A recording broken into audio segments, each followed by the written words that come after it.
Salut tout le monde, j'espère que vous allez bien. Aujourd'hui on se retrouve dans une nouvelle vidéo qui est une vidéo que je pense un petit peu attendue quand même parce que c'est une vidéo bilan lecture du mois de juin et de juillet parce que je vous avais posé la question sur Instagram si vous préfériez 2 vidéos ou une seule parce qu'en juin j'ai très peu lu, j'avoue que la fin d'année était assez difficile donc j'ai très peu lu mais je me suis bien rattrapée ce mois-ci et du coup on arrive à un bilan assez conséquent. Bon il y a quand même beaucoup de mangas mais j'ai quand même pas mal lu donc c'est parti. Alors, je vais prendre dans l'ordre de ma pile parce que sinon on va juste pas s'en sortir s'il faut que je trie, etc.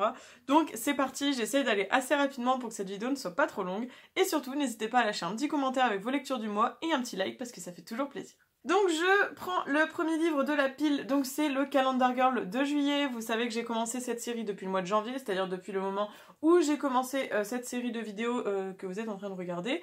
Donc Calendar Girl de juillet, il était vraiment très cool. On continue de suivre Mia dans ses aventures d'escort girl de chaque mois. Donc là elle va chez un nouvel homme qui est une star de hip-hop en fait, pour lequel elle va devoir jouer dans des clips, etc. Ce qui est plutôt cool. Et en fait on apprend que ce qui s'est passé dans le tome juste avant a encore des répercussions dans ce tome-ci. Je dis ça comme ça pour éviter de trop spoiler l'histoire et que ça ne vous donne peut-être plus envie de lire. Donc c'est plutôt cool parce qu'il y a eu beaucoup de liens entre les deux et j'ai trouvé ça vraiment bien. Et on a toujours l'éternel grand amour de Mia qui apparaît dans ce tome. Donc j'ai vraiment beaucoup aimé celui-là et ça m'a vraiment grave donné envie de lire celui du mois d'août qu'on retrouvera du coup je pense dans le bilan du mois prochain. Et c'est vraiment une série qui ne me déçoit pas. Je trouve que c'est une très bonne série de New Romance qui n'est pas trop érotique comme je l'ai dit parce qu'au début j'avais beaucoup entendu de comparaisons avec 50 Shades of Grey, sauf que je trouve que ça n'a pas du tout de comparaison même si je les ai pas lus et que j'ai vu seulement les films. C'est un truc qui m'a jamais attiré alors que ça pour le coup c'est plutôt cool, j'aime vraiment bien. Après comme je vous ai toujours dit c'est des romans de gare, il y a 150 pages donc ça se lit vraiment très rapidement et les écritures sont quand même assez espacées donc c'est quelque chose qui se lit genre moi en 2 jours c'est terminé, même des fois je mets une soirée, je les mange comme des petits pains. Ensuite, on arrive au tome 14 du manga Servamp. Donc c'est un manga que j'ai commencé il y a des années. Il est déjà très vieux. Enfin très vieux, j'abuse un peu. Mais quand j'ai commencé, je crois qu'ils sortent un tome tous les 6 mois ou tous les ans. Donc c'est pour vous dire à quel point c'est très long. J'ai un peu décroché, je vous avoue, de ce manga-là. Parce qu'en fait, comme je vous ai dit, ça fait tellement longtemps que en fait à force d'attendre les tomes j'oublie un peu les histoires donc j'ai eu beaucoup de mal à me remettre dedans. J'avais même pas du tout vu que celui-ci était sorti et en tombant sur le 15 en fait en magasin je me suis dit mince mais j'ai même pas lu le 14 donc j'ai acheté le 14 et le 15 mais j'avoue que j'ai eu trop de mal à me remettre dedans donc j'ai pas trop aimé celui-ci. J'avoue que j'espère que le 15 me remettra un peu plus dedans parce que sinon bah je sais pas du tout si je vais garder la collection. Au début j'avais vraiment adoré parce que c'était une histoire de petits vampires entre guillemets qui peuvent se réincarner en animal et donc ce sont des animaux qui sont rattachés à des humains et il y a des genres de combats etc. Sauf que chaque vampire qui est donc un servamp, qui est serviteur de l'humain en question, est issu d'un des 7 péchés capitaux, donc on a la paresse, l'orgueil, la gourmandise etc. Et je trouvais ça vraiment intéressant, franchement je trouvais que c'était cool, mais là je trouve que ça commence vraiment à partir dans tous les sens et j'ai beaucoup de mal à retrouver le fil de l'histoire, donc un peu déçue par celui-là, mais j'avoue que je perds pas espoir et j'espère que le 15 sera beaucoup mieux.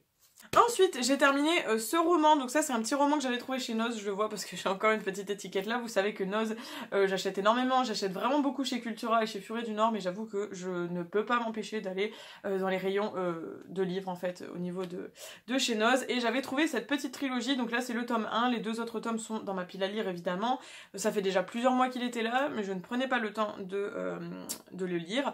Donc celui-ci c'est Le chat du Dalai Lama, les secrets du bonheur véritable d'un félin pas comme les autres par David Michi. Donc c'était un best-seller international et en fait si vous voulez c'est toute une histoire qui est basée à travers les yeux d'un petit chat qui est donc le chat du Dalai Lama évidemment, donc un chat qui a été recueilli et qui va faire en sorte de vous montrer plus ou moins les bons côtés de la vie et qu'il faut apprécier l'instant présent etc. C'est vraiment un livre qui se rattache un petit peu au niveau du développement personnel. Ce qui est écrit à l'arrière c'est que David Michi est un spécialiste du bouddhisme et de la méditation de pleine conscience et il donne même des conférences sur ces sujets et en fait c'est un livre qui est vraiment basé là-dessus, donc on dit que c'est une initiation ludique et romanesque à la philosophie de vie et à la méditation de pleine conscience. Parce que comme je vous ai dit, je suis quelqu'un de très stressé, donc j'ai commencé depuis très peu la méditation de pleine conscience et j'avoue que c'est un sujet qui commence vraiment pas mal à me passionner. Donc si jamais ça vous intéresse, n'hésitez pas à me dire, parce qu'en fait ça fait déjà plusieurs semaines que je me questionne sur le fait de faire des vidéos justement sur le stress et sur la méditation de pleine conscience et comment j'arrive à gérer ça, etc. Donc si ça vous intéresse, n'hésitez pas à me dire, parce que j'avoue que c'est des vidéos qui me tentent vraiment de les faire, mais si vous n'êtes pas là derrière, ça n'a pas d'intérêt. Donc dites-moi si ça vous intéresse, enfin, en espérant qu'il y ait beaucoup de gens qui regardent cette vidéo du coup. Et je pense que je reposerai la question sur Instagram.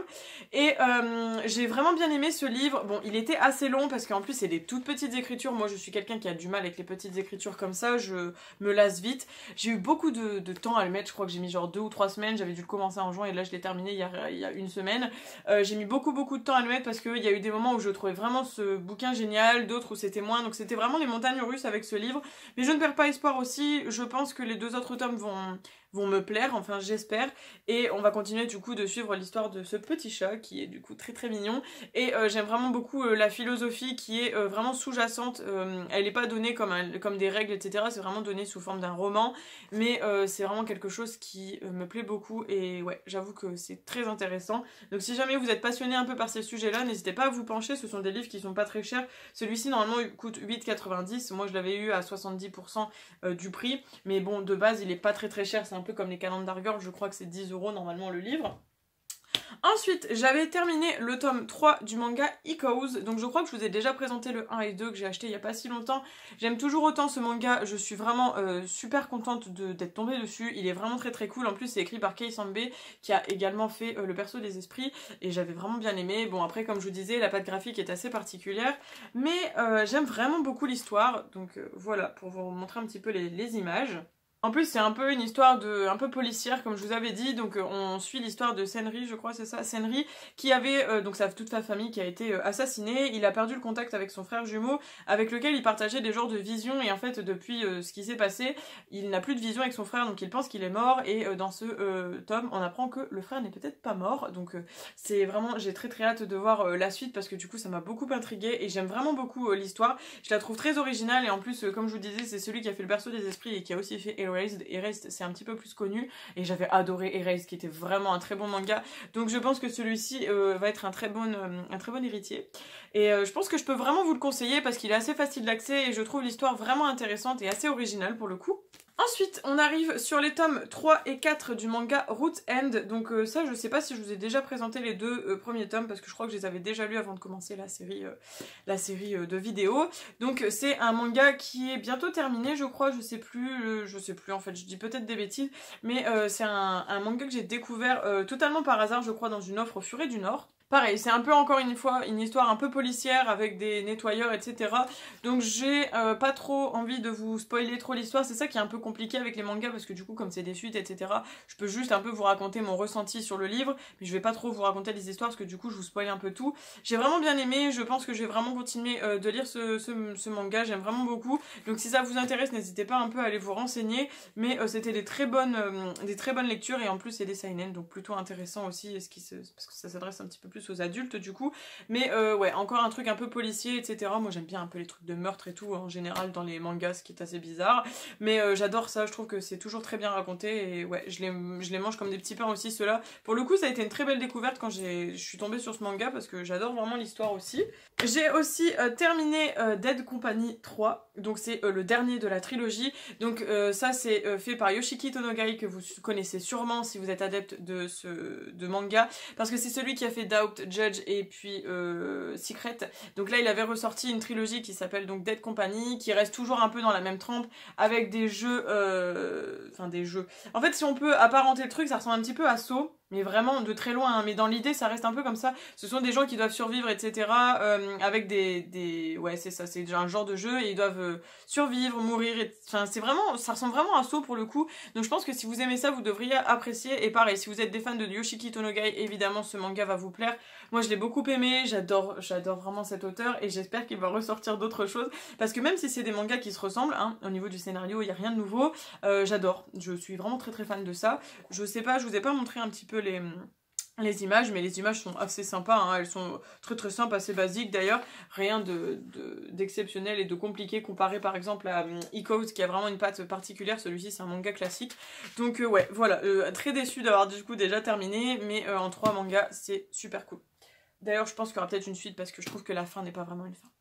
Ensuite, on arrive à The Killer Inside, tome 5, donc toujours pareil, c'est une suite de mangas, j'ai lu énormément de mangas, hein. Ça c'était, je sais pas ce qui s'est passé ce mois-ci, et le mois dernier d'ailleurs, mais Killer Inside c'est aussi un manga assez récent, j'ai vraiment beaucoup aimé, c'est encore une fois un seinen et c'est aussi chez Kiun, je ne sais pas si vous avez remarqué mais je lis beaucoup de Kiun, là je crois que dans tous les mangas que je vous ai présentés il y a presque que du Kiun, je crois que Servamp ça n'est pas Kiun, c'est Doki Doki, mais le reste c'est du Kiun, j'adore cette maison d'édition en général, c'est tout ce qui est un peu thriller et trucs comme ça, et donc en fait ce manga se base encore une fois sur un homme qui a un genre de double personnalité, et un peu comme Dr Jekyll et Mr Hyde, donc quand il est dans une personnalité il pense pas à l'autre et inversement, donc il a des trous de mémoire évidemment, et on apprend pas mal de choses, parce que on apprend un petit peu laquelle des deux personnalités existait avant l'autre, et du coup on a les origines de l'enfance du personnage principal, et franchement j'ai adoré celui-ci. J'ai hâte de lire le 6 qui est déjà dans ma pile à lire également. Et ensuite, on termine, je vois que le timer est pas trop mauvais, je trouve que j'ai été assez rapide. J'ai terminé les deux tomes 3 et 4 de Pretty Guardian Sailor Moon. Vous savez que j'ai lu le tome 1 et le tome 2, c'est la réédition de Sailor Moon qui est sortie donc cette année en version cartonnée, vraiment très très belle avec des paillettes etc. Bref, c'est une édition vraiment magnifique. Chaque tome coûte 14,90 €, c'est un prix, mais juste clairement c'est Sailor Moon, donc évidemment je les aime.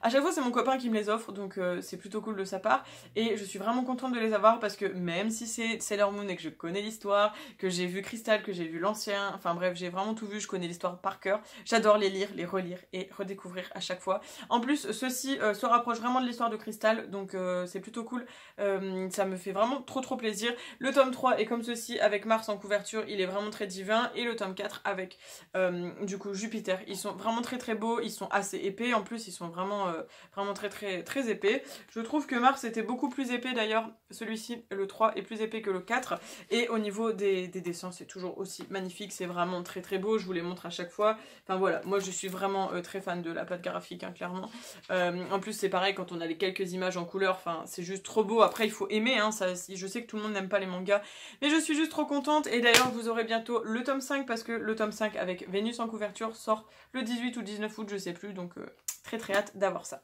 Et voilà, on a fini ce bilan lecture, il y avait quand même une dizaine de livres je crois, donc bon, il y a une majorité de mangas, c'est vrai, mais c'est quand même de la lecture, je vous le dis toujours. Donc je suis très contente de mes lectures du mois de juin et du mois de juillet, je trouve que j'ai été vraiment efficace, d'ailleurs le mois de juillet est passé à une flèche, je sais pas trop ce que vous en pensez, mais je trouve que c'est passé juste super vite.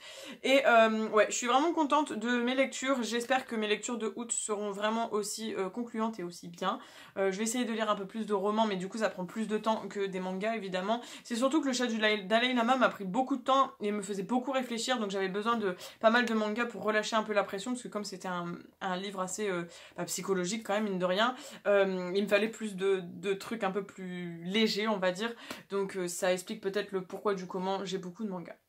Bref, j'espère que ça vous a plu, n'hésitez pas comme je vous l'ai dit tout à l'heure à me dire en commentaire ce que vous avez lu ce mois-ci et le mois dernier du coup, parce qu'on n'a pas pu échanger le mois dernier, ça me fait toujours plaisir, vous me faites découvrir des choses parfois, et c'est vraiment top parce que je suis une mordue de lecture, donc faites-moi découvrir des choses, faites-moi encore dépenser mon argent dans les bouquins, hein, évidemment, parce que c'est pas comme si je le faisais déjà assez, mais bon bref, ça m'a fait super plaisir de vous faire cette vidéo, et puis n'hésitez pas à me dire du coup hein, si ça vous intéresse les vidéos sur le stress et la méditation de pleine conscience, mais je pense que j'en reparlerai sur Instagram en story, et voilà. C'est tout pour cette vidéo. Du coup, je vous fais plein de bisous, on se retrouve très vite dans les commentaires, je l'espère. N'hésitez pas à liker la vidéo, la partager, et surtout n'hésitez pas à vous abonner pour recevoir les notifications lorsque je poste une nouvelle vidéo. Voilà, bisous, et on se retrouve normalement, si tout va bien, mercredi dans une nouvelle vidéo. Ciao, ciao!